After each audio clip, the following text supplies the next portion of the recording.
as much as I know that I want brushed nickel, it's kind of as far as it goes right now. Can you help me? You know, for example, we're working on a job in Edelong and it's waterfront. So I've had to learn all about non-corrosive materials. And at first I was, specifying, this is beautiful, this is marine grade stainless. Oh my gosh, everything. And so all of a sudden the architect and I were sitting down and we're like, oh no, we've just subbed everything out because it's class 2 as well. So it's just all these different things that I had to learn along the way, and I'm better for it.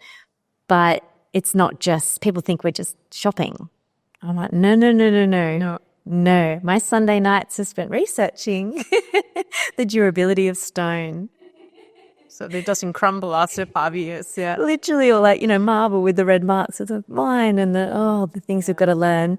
But, it's all part of what we do, right? And that's why the jobs look so beautiful. It's all the time that we spend behind the scenes.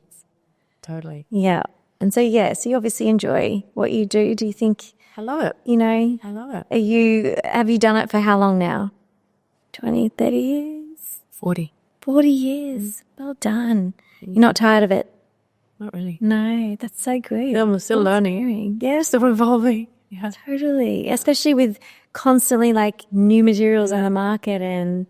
No, I actually love our clients. I think that's why I do it. Anyone that is willing to invest that much, putting so much trust in us, it's, for long periods of time too. Periods of time. I think, I feel so grateful that they even consider us in using someone like us. So, no, I'm not tired of it at all. No. So good. I'll do it till I die. I'm not ever retire. I'm going to peak when I'm 70. That's my plan. Yeah. Yeah. That's so good. I love that. It's so inspiring. And I think as well, I've always thought about, not that I'm thinking about retirement at the moment. However, I do think about, planning for the future. And I think, what I love about what I do or what we do is that I can do this until I'm, cutting down to 2 days a week if I want. It's not tiring in that sense. We're not pro netballers. No. Like we can slow it down as we like. And my daughter is an interior designer as well. And she works in Stockholm at the moment. And, my secret wish is that I'll step back, she step up, or... Is she interested in doing that? Possibly. Okay. And maybe even, Lauren might want to do it as well. I think, someone with a bit more energy and a bit, once I might not want to work as much, there'll be other people who might help take a bit more. I don't know. We'll see. And if not, that's fine. Yeah.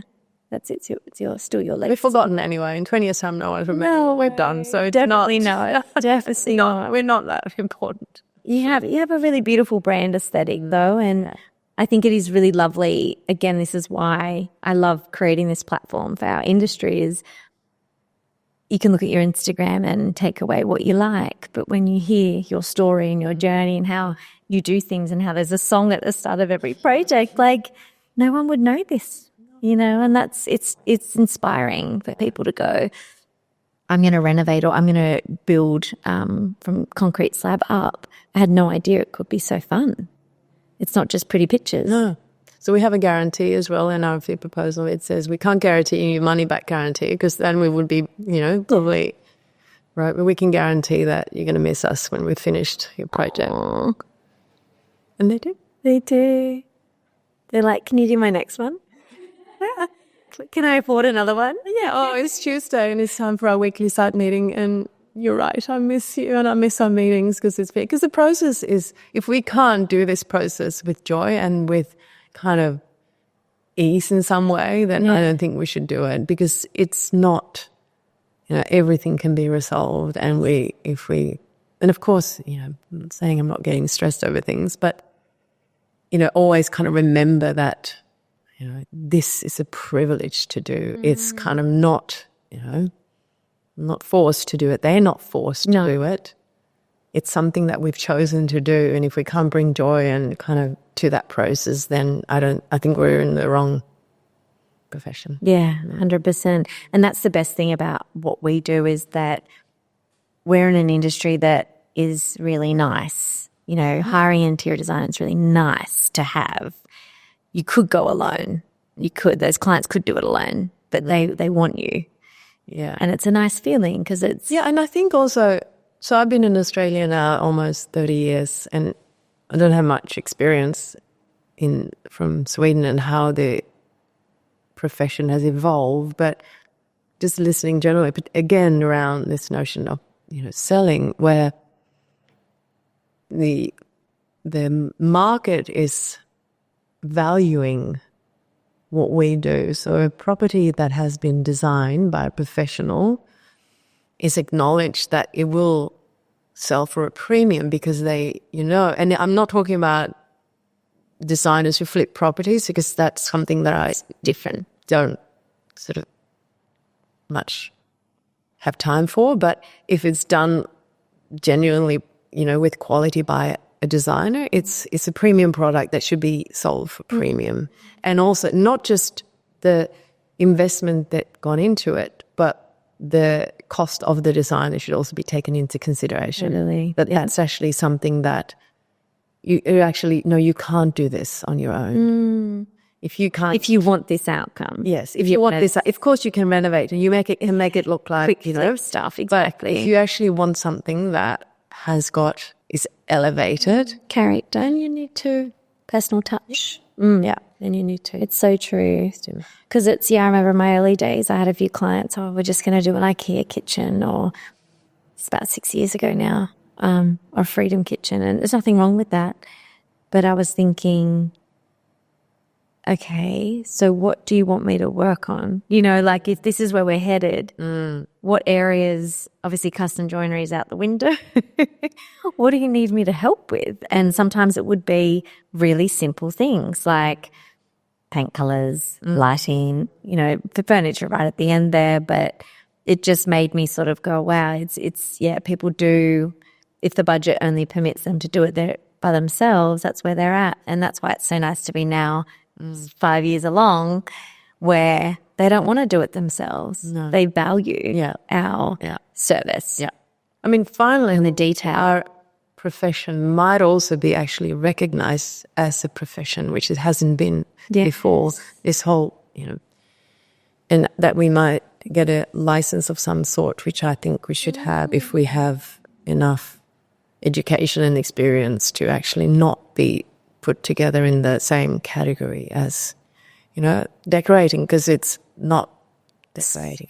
Do you get asked that a lot? Are you a decorator? Maybe not anymore. Or maybe I've just kind of blocked it out. Yeah.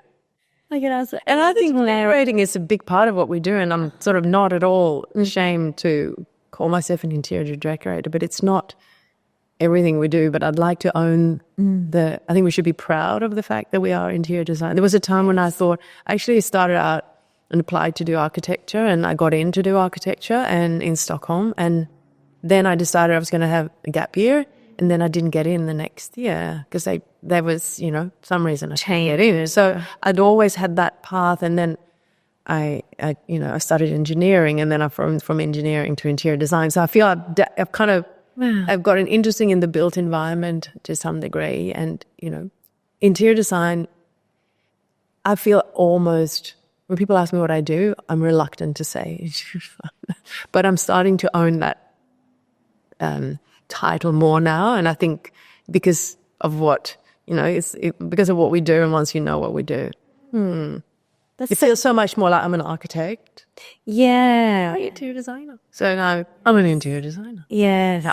It's interesting that you say that, because I find hearing your reluctance, because I've experienced that as well, and I find some people will say, oh, so you do you just do the furniture, or then I'm like, let's have a chat. I'll run you through my schedules. Right. Definitely not just furniture. No, I know. That's phase 4. Yeah. Phase 5, It's, that's good. It's nice to hear that appreciation of our industry. I think so. I think it's kind of, and it comes from us, obviously. It comes from how we see ourselves and how we feel about what it is that we do, and to elevate that and see it as, we're professionals and we adhere to certain kind of rules, and we follow principles of how we work, and we have to, like any other profession. And there's a lot of liability and a lot of responsibility. A lot of money involved in it. A lot of legalities, and I sound like I'm throwing a few big words in there, but it's very real. If you don't have all that in place, it doesn't work. I think going back to how it is that we want to feel, and I think we kind of want to feel the way we feel when we're in nature, but we're trying to recreate that somehow in a built form. But that's the feeling, I think, that sort of drives you. And also nature has it's got rhythm, it's got proportion, it's got scale, it's got light, it's got all the things that a good interior space have in its, in a natural way. I think that's somehow who we're trying to recreate that. I went to a talk last night with Vestberg Lighting. Magnus Vestberg was out from Sweden. He talked about how he sees light, and I kind of related very much to what he said, that light should be close by, it should be controllable, and it should come at you, not above you, because that's how fires were. So we have evolved our notion and our relationship to light. So when we sat around the fire, and then all that went out the window when we started to light things with downlights. So they're trying to recreate lights that we can control, so they're all dimmable on the actual fitting. And they're all kind of, relatable in a way. Yeah. And never kind of from above. Way more connected too to like mood and how you're feeling. And it's interesting. An architect recently who I used to work with at the studio space I work at on the coast, he's been heavily driven by uplights. He's doing a lot of uplights. So even along the walls and things like that, he'll do a lot of uplights that are coming from the skirting board, like quite low. And I said to him, it's a really interesting concept. And he said, yeah, because it also, pending what wall colour or what wall finish you're doing or what flooring you're doing, it actually accentuates different areas of the room compared to, as you say, downlights are quite like spotlights, So it gave like a whole new approach to his design. And when he presented, the 3D and the walkthrough to his clients, he was able to say, look, I've done this design, with a lighting plan, and this is now what's been accentuated in this space. And they'd be like, I would never have thought of that. So, yeah. And so if we jump back into the film, I think, and correct me if I'm wrong, you did mention pattern in nature. Yes. That was one of the most prominent things. Yeah. And so that obviously comes from what you do for a living as well. And it's all quite. Yeah. I mean, there's a lot of sort of natural kind of almost rules with how things grow in nature. And we all know about those sort of. Like the leaf structure and the flowers and yes, as a leaf structure and how they grow, and it becomes this symmetry and this proportion to it. So I think, I'm reading a book at the moment about sacred geometry, and, every sacred geometry of some sort is kind of feel a certain thing when we feel a certain geometry, and it's all based on a natural form of some shape somehow. So, like it's derived from that. Yeah. I think a lot of things that we think maybe have come from us as humans, you go back far enough, you'll find a pattern like that in nature somewhere. Totally. Yeah. And even when you think about, trees in the forest and things like that, or like something like a hedge, small repetitions in a structured form versus one massive rainforest tree that's got roots that, travel hundreds of meters. And it's like, that stands out. It's like a key feature in an interior design as it is in the forest. Yeah. And also so cool. That's also where, I think it's P.P. Möbler, the Danish manufacturer, they have this chair that's made out of the back is made out of one piece of solid wood. So the actual trunk was it's a 100-year-old tree that it was made out of.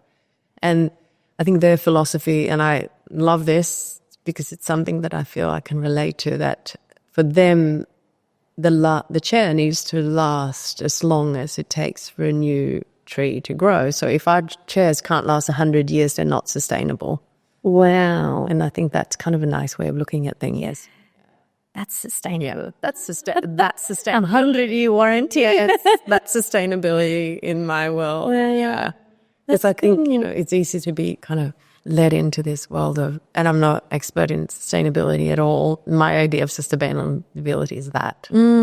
And it does make sense though, because if you do things well, they can last Absolutely. quite a while. Durability is key. Do you know what's the biggest? I found out yesterday as well. The biggest, microplastic in the ocean. You know where most of it comes from? Water bottles? Construction sites? I don't know. It will make you think again before you do something that we do a lot of. 80% is paint. Oh no. 80% rates my eyesight. Yeah. Wow, okay. So we paint our facades and buildings and everything, and it just, gradually just deteriorates and it ends up, because we can't really control that. It's not as if, and I think we're made to feel so, guilty in a way about we need to recycle, we need to responsible. But another thing that I've learned as well in this kind of industry is that we also the whole building industry wants us to try and do as much as recycling as possible on site, which is incredibly inefficient. To pay a labourer that's costing $90 an hour go and recycle bricks, when what most people don't know, but I've been out to visit the recycling facilities of building waste, and 89% is recycled. Wow. To actually put something in landfill is so expensive, they go through anything to not put it in landfill. All the bricks are recycled. They become, That's becoming cool, which I love. Absolutely. Yeah, even railway tracks, but I think I think we need to educate people around, we actually have an incredible facilities in Australia for recycling building material. So it's okay to put things in the skip. It's so old-fashioned to think that we can't put anything in the skip, that we need to have someone, as I said, an expensive labourer trying to scrape paint off an old board and reuse it. When it actually goes into a professional facility that makes that board into wood chips that get reused in a different way, and metal gets melted down and everything gets actually recycled. And I feel that conversation is not really being had. I know. No. Well, we'll share it here. We share it here. Now No. We'll inspire. Yeah. And of course, it doesn't mean that I poo-poo recycling in any way, shape or form, but I think... Hey, but it's the facts. Like, don't beat yourself up. If the facts are pretty good, it's like, well, I'm doing okay. Yeah. And a lot of it goes also into making energy. And what can't be recycled goes into being regenerated into energy. Yeah. So there's, Yeah, or repurposed. Yeah. Yeah. I have a job at the moment where I'm repurposing half a house of travertine. Wish me luck. Okay. You sure about that? Well, but I think as long as you don't pay, it's depends what you do with it. To make it viable. As long as it doesn't break. And you need to balance out what's worth spending the money on repurposing. Rather than it maybe being given to someone who knows how to do it. Yeah, and repurpose it in a more efficient way, or effective way. Yes, and maybe use the material that is more. That's it. So constant challenges, as we know. It baffles me as well. How much stone do you think there is in the world? I mean, how much stone is being used in all our projects and all into everywhere? And there's still more. And there's still more. There's still more. Like, I know. I kind of can't. That's something that sort of disturbs me at times. We need to go out. The reason Calicato is so expensive, that's apparently running out. Because Calicato is up at $1,700 a square metre now or something, because there's apparently not that much left in the world. But then all of a sudden, all these new Calicatos keeps coming. Yeah. I don't know. Yeah. Or the client just goes for a porcelain Calicato and you're like, not as fun. It looks the part, but not as fun. No. There you go. Okay, well, I've got one final question for you. All right. What was the worst job you ever had and what did it teach you? The very first job I had was between year 9 and 10, and I worked at the local abattoir. Oh. And it was a summer job, and everyone, because it closed down in summer, and they brought in all these students because it's, and I think I learned from that you never judge a sausage by its cover. Don't ever believe what's in it. It's like this at all. When you see what goes into these sausage making machines, it took me years before. I actually love sausages. Yeah, but there are sausages and there are sausages. I can tell you that, and I learned the difference between the luxury version and the cheap version. Do not eat the cheap version because there's there is everything that you will not want to know in that sausage. So that's something I learned. I've always wondered, how do they make the plastic wrap? It's not plastic. It's intestines. Oh, the cover? Yeah. Oh, I didn't know that. Maybe now it's made of something else, but it's intestines. Right. Yeah. Okay.